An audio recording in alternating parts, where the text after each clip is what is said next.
From the Fox29 studios, this is Good Day Philadelphia Weekend. Severe storms are brewing just in time for Mother's Day, but it's not putting a damper on everyone's plans. Thousands are coming together for the long-running, most successful event in the Susan G. Komen Race for the Cure series, where the route will likely affect your commute. And breaking this morning, a standoff ends with handcuffs after a man barricades himself in a house with his wife and child. He's now in custody. Why police say the suspect had been on their radar for a while now.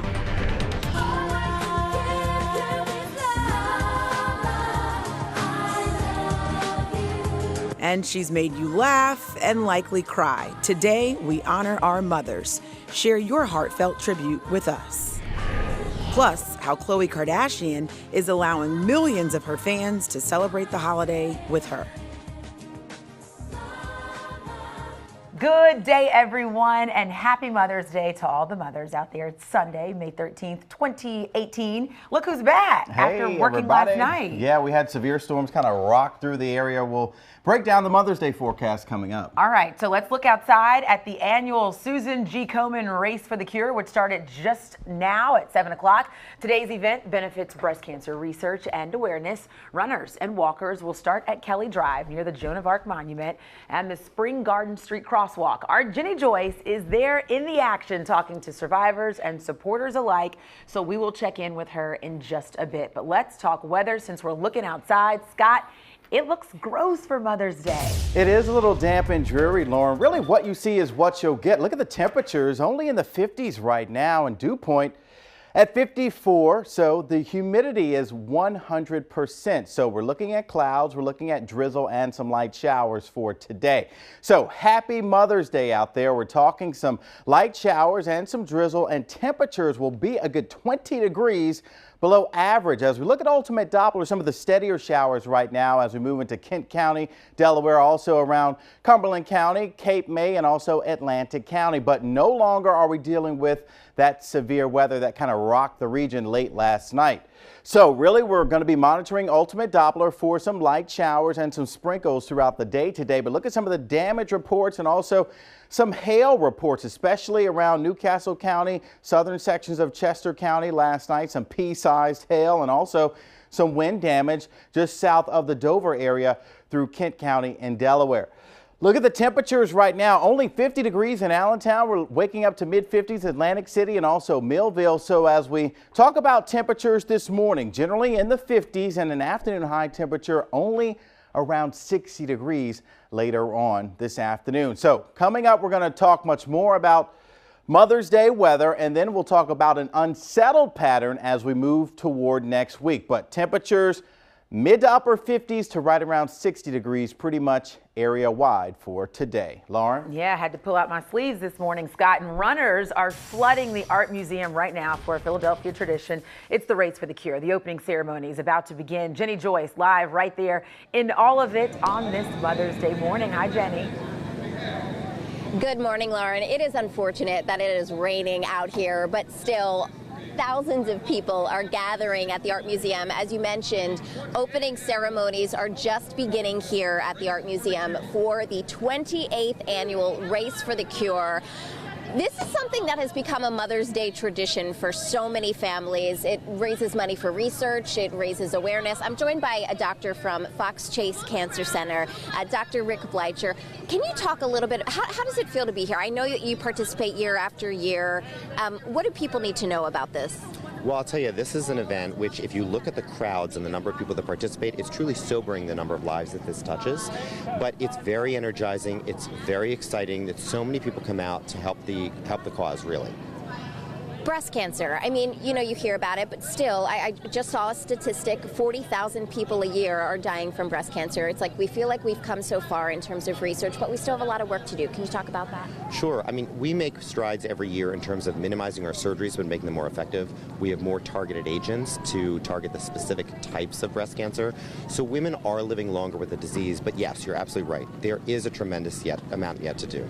Women and men are affected by this disease. You know, a lot of people, men don't necessarily check themselves for lumps. What would you suggest all men do? I mean, is it if family history, that's when you need to be careful, or should all men be checking for lumps? So family history is something important to discuss with your doctor, because it may end up being that genetic counseling may be important. But if a man has a lump, they really need to bring it to their doctor's attention.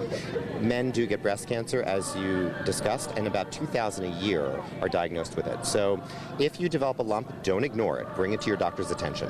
Hey, Dr. Bleicher, thank you so much for sharing that insight with us. We appreciate it. As you can hear, the national anthem is underway here for these opening ceremonies. Lauren, we're going to check back in with you guys in about a half hour. Jenny, you're going to get some amazing stories today. Thank you so much. And breaking this morning, a man is in police custody after barricading himself inside his home with his wife and 10-month-old child. Philadelphia police were called to Orthodox Street around 3 a.m. this morning. That's where they say a fight between a couple got out of hand. Officers were able to get the situation under control. No one was hurt. Authorities tell us they are familiar with the man who has had run-ins with police in Bucks County in the past. Now to a developing story. 3 bombs ignited in churches in Indonesia last night. Police say the blasts have killed 9 people and wounded 41 others. One incident was carried out by a suicide bomber disguised as a churchgoer. The attacks are suspected to have been carried out by an Islamic State-inspired group. And also developing this morning, ISIS is claiming responsibility for the knife attack that resulted in the death of 1 person and injured several more in Paris. Fox's Brian Yennis has the very latest.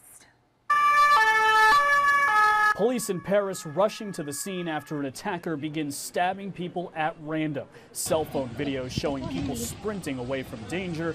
The attack taking place in an area full of bars, restaurants, and theaters. I was having a drink with a friend, and I heard a boom boom. I thought it was gunshots. I went out and saw a bloke lying on the ground. After that, we rushed back into the bar. Moments later, gunfire ringing out, police shooting and killing the armed man. They told me that a woman had been stabbed. Then I went to this woman to see in what state she was. People was taking care of her. On Twitter, French President Emmanuel Macron praising police, who he says, quote, neutralized the terrorist. I heard some shots, some fire shots. I walked toward them. Then a policeman came. And he had a bulletproof vest. He told me that it was the police that shot the fire. He couldn't harm us anymore. France has been on high alert after a string of jihadist attacks that have claimed the lives of over 245 people across the country in the past 3 years. Islamic State media is saying the attack is in response to the U.S.-led military coalition squeezing extremists out of Iraq and Syria. In New York, Brian Yennis, Fox News.